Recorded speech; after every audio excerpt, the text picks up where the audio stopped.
Hey guys, how's it going? Hope you're doing well. My name is Crown, and today I'm going to read you some very interesting stories that I hope that you're gonna love. And now, without further ado, let's go!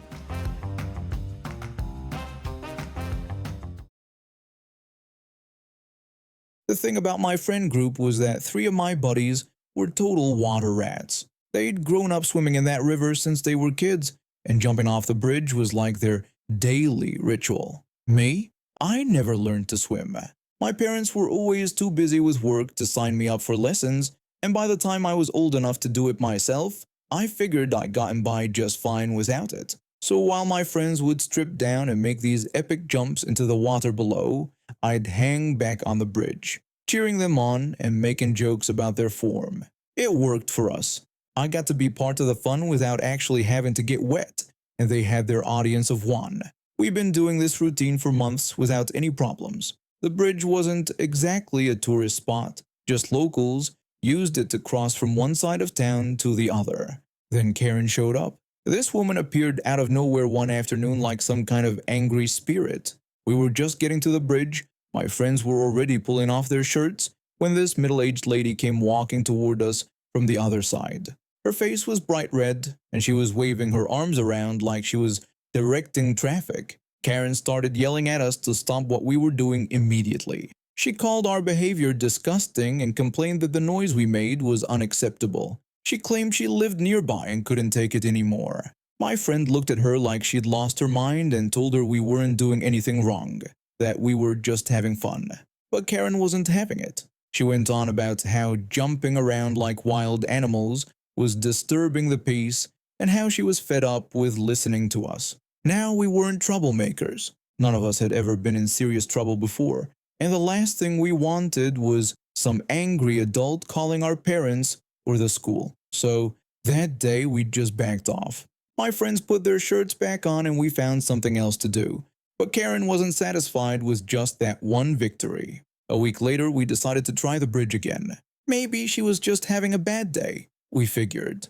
We approached carefully, looking around to make sure the coast was clear. Two of my friends had already gotten ready to jump when Karen appeared again, like she'd been hiding in the bushes waiting for us. She immediately started in on us again, telling us she had already warned us to stay away and accusing us of coming back to make our racket. My friend tried to reason with her, pointing out that we weren't hurting anyone and reminding her this was a public bridge.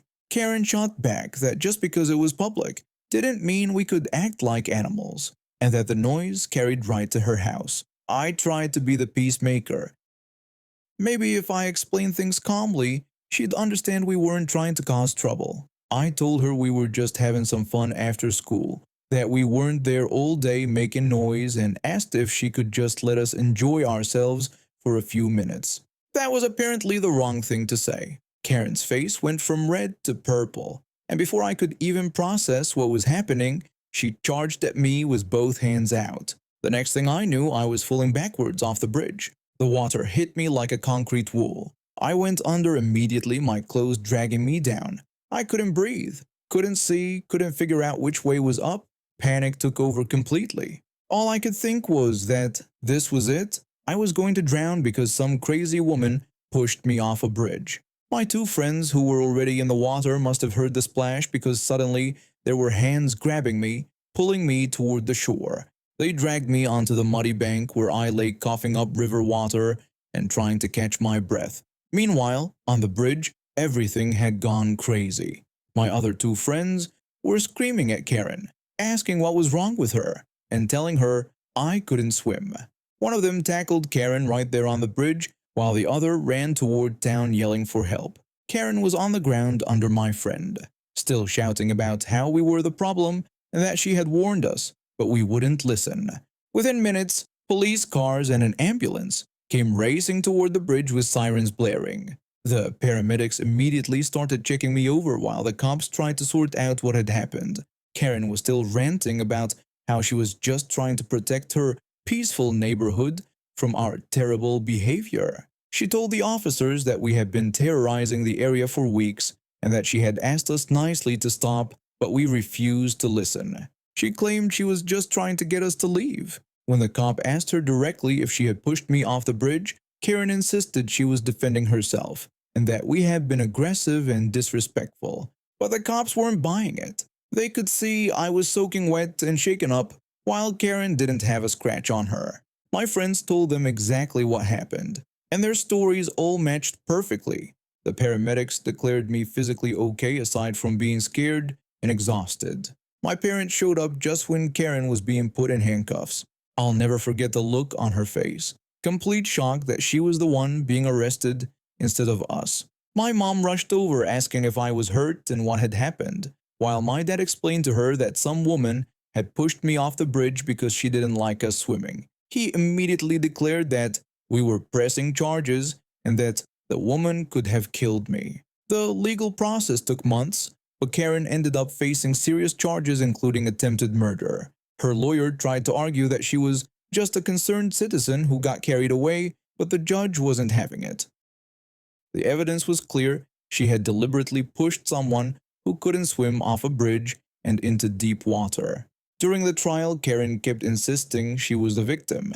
She claimed we were disturbing her quality of life and that she had the right to defend her property, even though the bridge was nowhere near her house. She actually seemed to believe that pushing me could have been justified if we just listened to her demands. The judge sentenced her to 10 years in prison. When they led her away, she was still arguing that the whole thing was unfair and that she was being punished for trying to maintain order in her community. It's been a few years now, and I still think about how quickly things went from normal to life-threatening that day. I started working at this cafe about 6 months ago because I needed extra money and I get restless when I'm not busy. The owner is pretty strict and always assumes customers are right without checking our side of things first. I also volunteer at charity shops, and you wouldn't believe how many people try to use blue light cards there.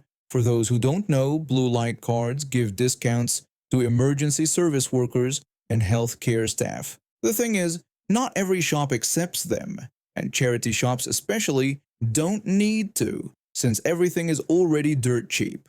Just last week, this woman tried to use one for a pair of boots we were selling for £7. When I explained we don't take blue light cards, she insisted that every shop accepts them. We went back and forth for 5 minutes before she finally gave up and paid full price, £7 for boots that probably cost £50 new, and she still complained. At the cafe, I constantly get men who order enough food for 5 people and then complain when it takes more than 2 minutes. You ordered pancakes, chicken wraps, waffles, hash browns, and half the menu. What did you expect? But today was different. Today made me want to quit everything and never work in customer service again. It started well actually. We had small families with teenagers, which meant no screaming toddlers or messy tables everywhere. I was feeling pretty good when this large group walked in. There were 9 people total, 1 woman, 1 man, and 7 kids ranging from about 4 to 7 years old. Clearly not all their children, maybe some kind of party or family gathering. The woman walked up to me and asked for a table for 20 people. I counted 9 people and was confused. I told her I only saw 9 people and asked if she meant a table for 9. I explained that we don't have anything that seats 20, but we do have a table for 15 if that would work. She said that would be fine. I should have trusted my gut and said we were fully booked. That table is usually reserved, and today was the one day it wasn't. Lucky for them, unlucky for me. Getting them seated took 15 minutes because the kids immediately started running around the cafe like it was a playground. They were climbing on chairs, trying to get behind the counter, and one almost made it into the kitchen before his mother yelled at him. The woman shouted that he couldn't go in the kitchen because he might end up poking an eye out. Now there is nothing at eye level that would poke anyone's eye out, but there are boiling pots, sharp knives, and hot stoves everywhere. The kitchen is dangerous for unsupervised kids, but that was literally the only thing she did to control them. I decided to step in. I asked if they could call their children to the table because they were causing a disturbance for other customers. The woman told me there wasn't anyone else there and the kids were fine. She said if I had such a problem with it, I should go get them back to the table myself. I was genuinely shocked. My coworker was on her break, but she saw what was happening and came back early to help me wrangle 7 kids back to their table. I'm terrible with children, so I only managed to get 2 of them while she got the rest. The last kid had dirt all over his face from digging in our plants outside. When we finally got them all seated, the woman told us it took us long enough. We have a strict boss who wasn't in yet. Based on past experience, he would side with customers before even checking what really happened. So we decided to wait and hope he'd come back in time to see their behavior for himself. A few minutes later, the man whistled at me like I was a dog. I couldn't let that slide. I asked him not to whistle at me and said he could call my name instead to get my attention. He scoffed and proceeded to give me their order. It was large but not unreasonable for 9 people. I tried to stay positive, thinking maybe they were just overwhelmed with all the kids and having a bad day. The order was complicated, so my co-worker helped our chef while I kept an eye on the family from a nearby booth. Big mistake. They needed something every 5 seconds. The woman kept asking how long the food would take. The man questioned whether I was allowed to sit down during work. She demanded new cups because theirs were too small. He complained there wasn't enough ice in his water. She insisted they needed new silverware because theirs was dirty. I checked the silverware. It was perfectly clean. I gave them the exact same pieces back, and they didn't even notice. The woman asked if the pancakes had eggs in them. This wasn't for allergies or dietary reasons. She was just curious. Then she asked if I had a hair tie because hers broke, but immediately said never mind, because she found one in her bag. Every time I sat down, they'd call out to get my attention in that awful teacher voice that made me want to scream. But I kept smiling, hoping for at least a small tip for dealing with this nightmare. After 30 minutes, we had most of their food ready. We wanted everything to come out together and still be warm. The eggs and toast finished 5 minutes early, so I brought those out first. The woman asked where the rest of the food was. I told her it would be right out in just a few minutes. She demanded to know exactly how long because they weren't mind readers. She gave me this fake smile that made my blood boil. I said it should be about 5 minutes. The man complained about why it was taking so long, saying they'd been there for hours and didn't want to wait even longer. I explained that, according to the order tickets, they'd been waiting about 30 minutes, which was normal for 4 deluxe pancake stacks and 3 deluxe waffles. I reminded them they had requested everything come out together. I said we timed it best we could, but their meals finished faster than expected, and we didn't want them to get cold. I expected them to interrupt, but they actually let me finish. For a second, I thought they might understand. The woman called me pathetic and said I was a chef who didn't even know how long it takes to boil an egg. I explained that I wasn't the chef and it was just a small timing issue. I apologized for the confusion. I wasn't sorry at all. The man said I seemed real sorry with my attitude.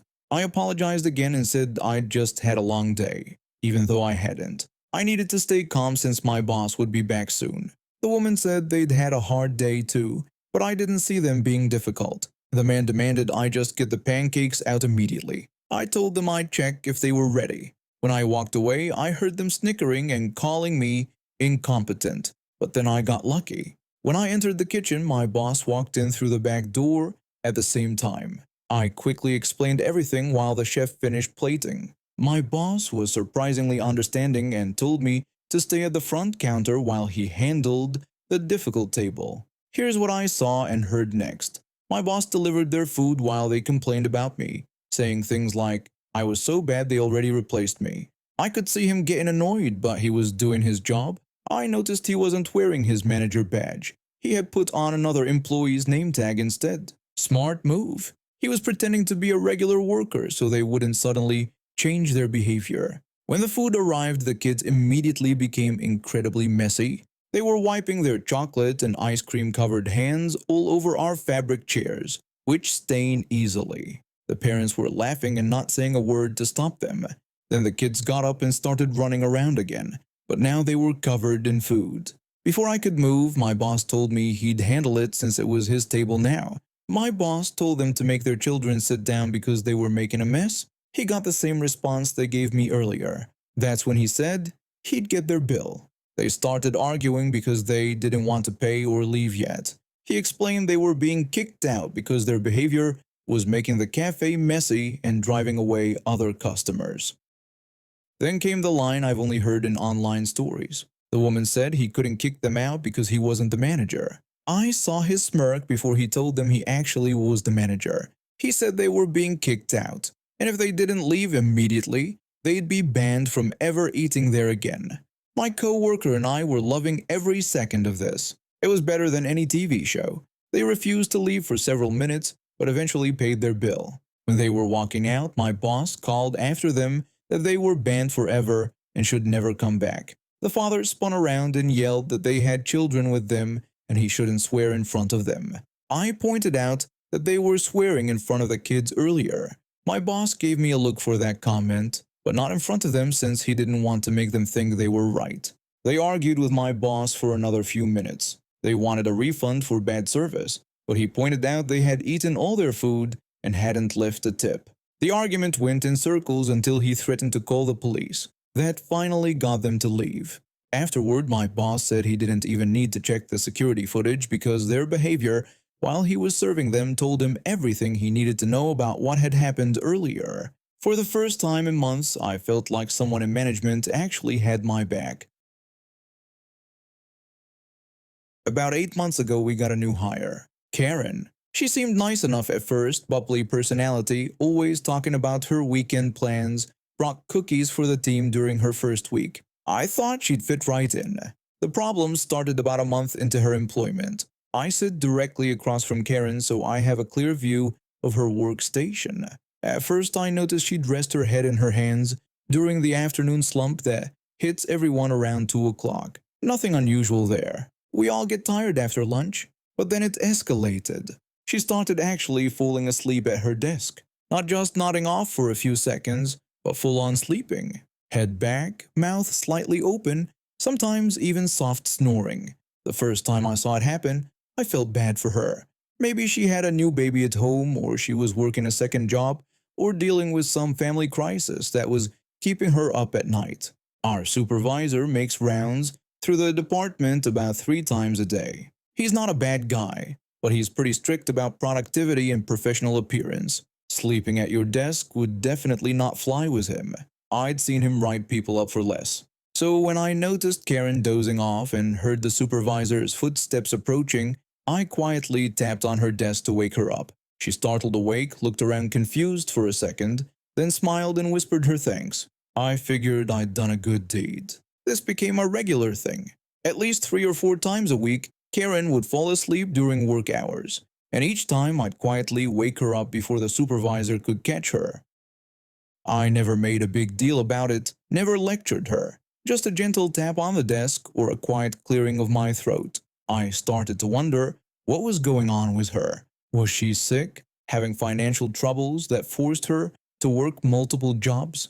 I considered asking if she needed help or wanted to talk, but she never seemed open to personal conversations beyond surface-level pleasantries. The sleeping got worse. Sometimes she'd be out for 20 or 30 minutes at a stretch. I found myself constantly watching for the supervisor while trying to do my own work. It was becoming stressful. Honestly, I felt responsible for covering for her, but it was affecting my own productivity. About 2 weeks ago, things came to a head. Karen had been asleep for about 15 minutes when I saw the supervisor heading our way. I did my usual gentle desk tap. Karen woke up with a start and immediately looked annoyed. She asked me why I had woken her up. I explained that the supervisor was coming this way and I was just trying to help. She claimed she was just resting her eyes and wasn't really asleep. I didn't argue with her, but we both knew that wasn't true. I went back to my work thinking the conversation was over, but Karen wasn't done. She kept looking at me with this irritated expression, like I had personally wronged her. Finally, she leaned over toward my desk. She told me that she appreciated what I thought I was doing, but she didn't need me to babysit her. I said I was just trying to help and didn't want her to get in trouble. She insisted she could handle herself and knew what she was doing. I said, okay, no problem. But the very next day, the same thing happened. Karen fell asleep, supervisor was making his rounds. I tapped her desk. This time she was really upset. She reminded me that she had told me yesterday not to wake her up, and that she could manage her own work schedule. I pointed out that if the supervisor caught her sleeping, she could get written up. She said that was her problem, not mine, and told me to stop treating her like a child. Her voice was getting louder, and a few other co-workers were starting to look over. I felt embarrassed and frustrated. Here I was, trying to help her keep her job, and she was acting like I was the problem. I told her fine, I was just trying to be helpful, but if she didn't want me to wake her up, I wouldn't. She said good, and told me not to wake her up anymore. She meant it. She turned back to her computer with this satisfied look, like she'd won some kind of victory. I sat there feeling pretty annoyed. I've been going out of my way to help her for months, and this is how she repaid me? By snapping at me and making me look bad in front of our co-workers. But you know what? She was absolutely right about one thing. It wasn't my problem. If she wanted to risk her job by sleeping during work hours, that was her choice. I decided I was done being her unofficial alarm clock. The opportunity came sooner than I expected. Just 3 days later, Karen was fast asleep at her desk again. Her head was tilted back and she was breathing deeply with that familiar, soft snoring sound. I noticed it immediately but didn't do anything. I just kept working on my claims reports. About 10 minutes later, I heard the supervisor's footsteps approaching our section. He was doing his afternoon walkthrough, checking on everyone's progress. Karen was still sound asleep. The supervisor walked up to our row of desks, nodding at me as he looked at my screen. Then his eyes moved to Karen's workstation. He stopped walking. He asked me directly if she was sleeping. For a split second, I felt that old urge to cover for her, to make some excuse. But then I remembered her words about not waking her up anymore. I told him I thought so. The supervisor walked over to Karen's desk and stood there for a moment, clearly observing her sleeping form. Then he tapped on her desk much louder than I ever had. He told her to wake up. Karen jolted awake, looking completely disoriented. When she saw the supervisor standing there, her face went pale. She greeted him nervously and tried to explain that she was just reading an email and concentrating really hard. The supervisor cut her off and said she was sleeping at her desk during work hours. She insisted she wasn't sleeping, just resting her eyes for a second. He told her he had been standing there for 2 minutes watching her sleep and that she was snoring. The whole section had gone quiet. Everyone was pretending to work while obviously listening to the conversation. Karen looked around desperately, her eyes landing on me for just a moment. I could see her hoping I'd back up her story, but I just looked back at my computer screen. The supervisor said this was completely unacceptable and that he needed her to come to his office to discuss it properly. Karen tried to protest again that she really wasn't sleeping, but he told her to come now.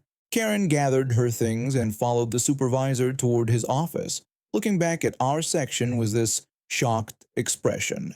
I could practically see the wheels turning in her head, trying to figure out how she'd gotten caught. She was gone for about an hour. When she came back, she looked upset and embarrassed.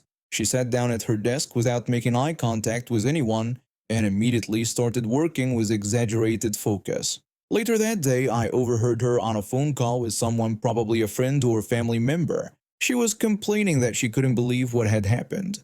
She mentioned having 3 years of perfect attendance at her last job and now having a written warning on her record here. The worst part, she said, was that her co-worker usually woke her up before anyone noticed, but that day I had just sat there and let her get caught. I almost laughed. She still didn't get it.